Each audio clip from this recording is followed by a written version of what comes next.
I am the official spokesperson of the Democratic Party in Libya.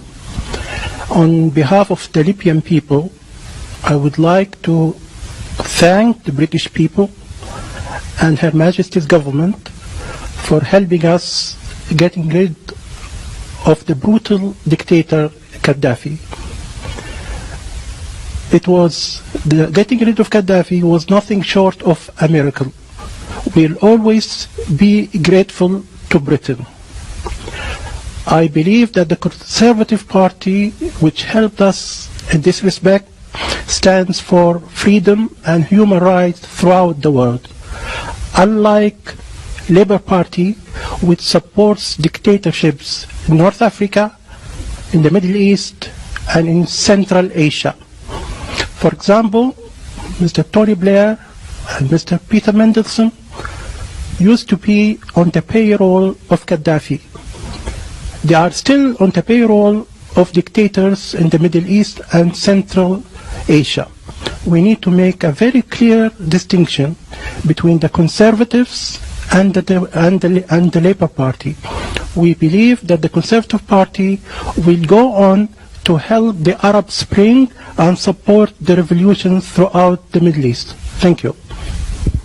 I was waiting for you pulling off a mask and revealing yourself as a comedian.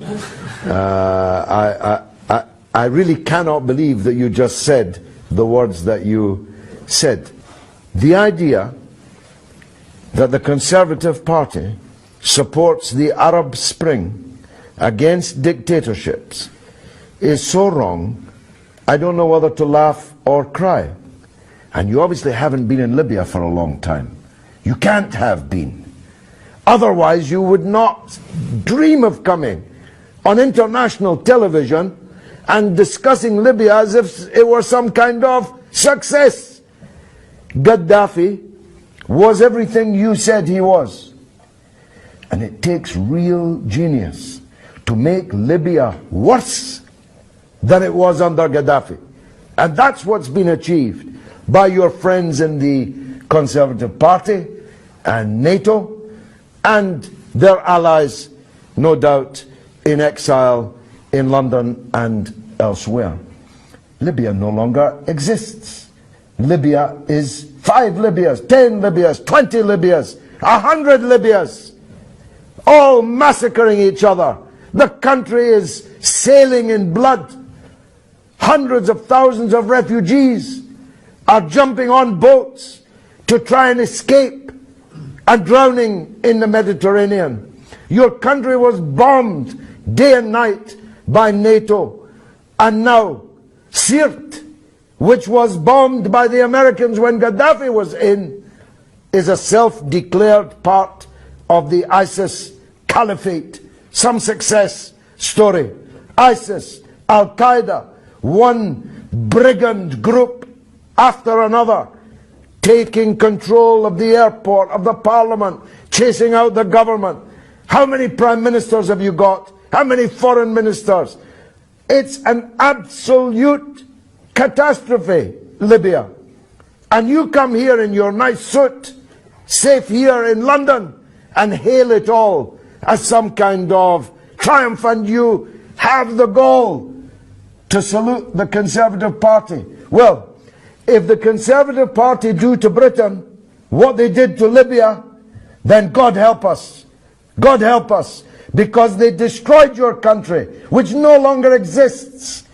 And you, presumably on some kind of payroll, come here and take your hat off to it.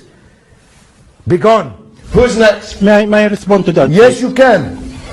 I am on the payroll of nobody, unlike you, who used to be on the payroll of Saddam. No, I've never been on Saddam's payroll, and I don't believe you're not on a payroll. You look very prosperous. How do you earn your living? How do you earn your living? Certainly not from Saddam or Gaddafi. No, I never met Gaddafi, and I was never on a payroll of Saddam. And by the way, those who claimed that I was had to pay me millions of pounds in damages. So be very careful what you say. Do sue me then. You are on a payroll. How are you earning your living? Who's paying you? The British social security. Well, you're doing very well on British Social Security. That's truly remarkable. In fact, I think I'll call the police, because you must be a benefits cheat, because you can't possibly have the lifestyle you live on British Social Security. What But leave lifestyle, that aside. what lifestyle is that? Leave that aside. I don't know if you've just checked out for the afternoon from some kind of psychiatric unit, but if you are coming here on international television to claim that what's happened in Libya is a success, then you must be insane. If you're not on a payroll, you can only be saying this because you are unwell. Your country has ceased to exist, and you want to thank David Cameron for it?